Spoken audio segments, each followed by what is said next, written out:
Bienvenue sur Information TV pour le contrepoint quotidien de l'info. On laisse le PS enterrer l'UMP et la justice de Hollande dresser le bûcher de Sarkozy pour se pencher sur les nouveaux cimetières à la mode au Japon. De nombreux Nippons s'associent pour faire tombe commune après leur décès afin d'adapter la mort au nouveau mode de vie.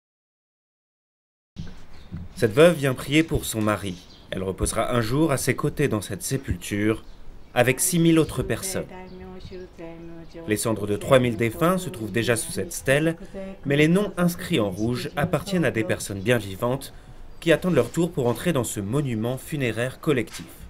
L'idée, partager une sépulture pour réduire les frais d'entretien, une nouvelle façon d'envisager l'au-delà à Tokyo. Qu'ils soient shintoïstes ou bouddhistes, ou les deux à la fois, les Japonais sont très majoritairement animistes et rendent avant tout un culte aux ancêtres. Ne pas pouvoir le faire est un drame et cette veuve se sentirait coupable si ces sépultures collectives n'existaient pas. Les fleurs, la cartelée du lieu lui plaisent autant que la liberté de mouvement que lui offre ce système. Il s'adapte aux transformations de la société et permet aux Nippons de calquer en quelque sorte la mort sur la vie. Et l'engouement est tel que la place manque pour graver le nom des nouveaux arrivants dans la pierre. Ils s'inscrivent simplement sur une liste informatique. C'est un moyen pour eux de prendre en main leurs propres obsèques et de soustraire leurs proches tant à la contrainte de l'entretien des tombes qu'à l'observation régulière de rites compliqués. Ça leur permet de déléguer ces tâches indispensables pour un animiste, mais fastidieuses et pas toujours possibles pour un habitant des mégapoles japonaises.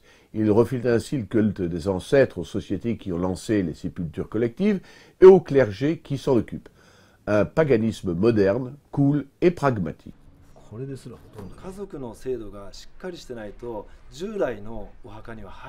Les modèles familiaux ne sont plus les mêmes et il est parfois tout simplement impossible d'être enterré dans un caveau de famille traditionnel. Alors nous pensions qu'il fallait créer un système plus adapté aux nouveaux modes de vie, notamment pour les personnes célibataires ou celles sans enfants.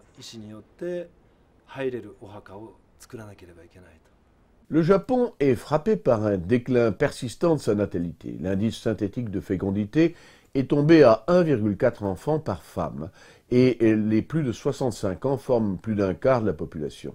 Ces anciens veulent partir tranquilles pour l'au-delà, assurer que quelqu'un s'occupera d'eux. En attendant de passer, ils se font des amis dans les associations de plus en plus nombreuses où l'on peut s'inscrire pour les sépultures collectives. Celles-ci organisent des séances de lecture commune, des excursions à la campagne et d'autres activités de groupe. Une façon de passer insensiblement de la vie à la mort, de gommer la frontière tragique qui les sépare. Un moyen aussi, en se préparant à faire fosse commune et à mêler leurs cendres, d'effacer la frontière entre les individus, de sorte que le mélange des corps figure la dissolution de la personne dans l'âme du monde. C'est une manière pratique de manifester sa foi panthéiste en l'adaptant aux circonstances concrètes de la vie urbaine.